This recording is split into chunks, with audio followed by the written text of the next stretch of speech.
वाला भोला सब दुख काटो। कि बहुत तकलीफ है और नहीं हो रहा काम, बहुत दिनों से लगे हो, नहीं हो रहा।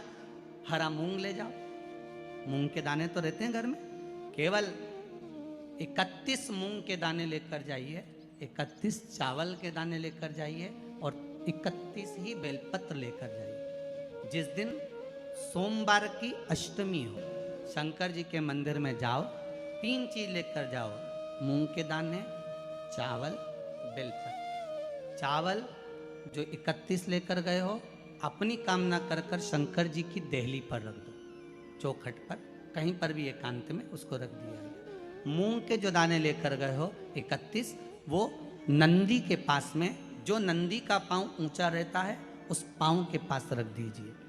और जो 31 बेलपत्र लेकर गए हो, वो 31 बेलपत्र अशोक सुंदरी वाली जो जगह है, आपको पहले बताया है कथा में, अशोक सुंदरी जी का स्थान जहाँ से पानी नीचे गिरता है, प्रत्येक शिवलिंग के सामने एक मोटी सी लाइन, वहाँ पर जो 31 बेलपत्र लेकर गए हो, अपनी कामना कर कर पीला चंदन, लाल चंदन लगाकर उस पर समर्पित करते जाओ। उसकी डंडी जहाँ से पानी बहता है उस ओर होना चाहिए। आप निवेदन कर कर देखो, एक सोमवार की अष्टमी पर कर कर देखना, दूसरी सोमवार की अष्टमी आएगी, अपने आप आपका काम हो गया होगा। बेलपत्र चढ़ाने का भी एक तरीका होता है, समझ में आता है? सीधा बेलपत्र और उल्टा बेलपत्र, समझ लेना, बहुत अच्छे से समझिएगा।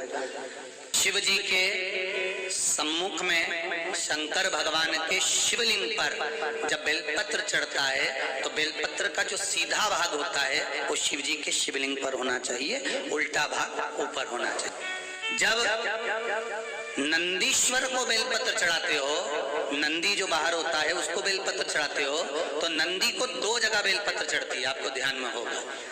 पहली बेलपत्र नंदी को जब चढ़ती है तो नंदी के सामने चढ़ती है, तो उसका बेलपत्री का जो डंडी का मुख है वो नंदी की ओर होता है और बेलपत्री की पत्ती का मुख शंकर जी की ओर होता है। समझ में आ रहा है सबको?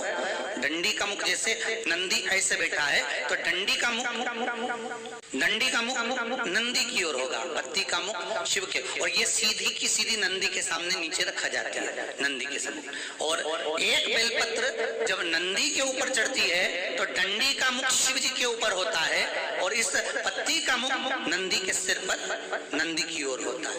ये दोनों में बहुत अंतर है महाराज। जैसे कोई बच्चा कोई कंपटीशन एग्जाम के लिए जा रहा हो या कोई परीक्षा देने के लिए जा रहा हो और पढ़ाई करे, स्मरण करे, तैयारी करे, वो अपनी जगह पर है। और ऐसा नहीं होता कि बच्चे पढ़ते नहीं है या तैयारी नहीं करते हैं। इसके बाद भी अगर उनका इंटरव्यू में पास नहीं होते या एग्जाम में पास नहीं होते तो उसके लिए ये दोनों बेलपत्री बड़ी काम करती है। बहुत ध्यान देना, जो नंदी के सामने बेलपत्र रख कर जाना, शिव जी के सम्मुख में बेलपत्र रख कर जाना, मतलब नंदी के सम्मुख में जब रखाएगी तो डंडी, जम के बोलिए, कहाँ होना चाहिए?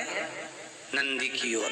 और जब ऊपर रखाएगी तो डंडी शिव की ओर हो। ये 2 बेलपत्र रखकर शिव जी का स्मरण कर कर जाएं, कार्य सफलता की ओर बढ़ता है। कोई काम के लिए आप जा रहे हैं तो उसमें सफलता मिल जाती है, उसमें सफलता प्राप्त होती है।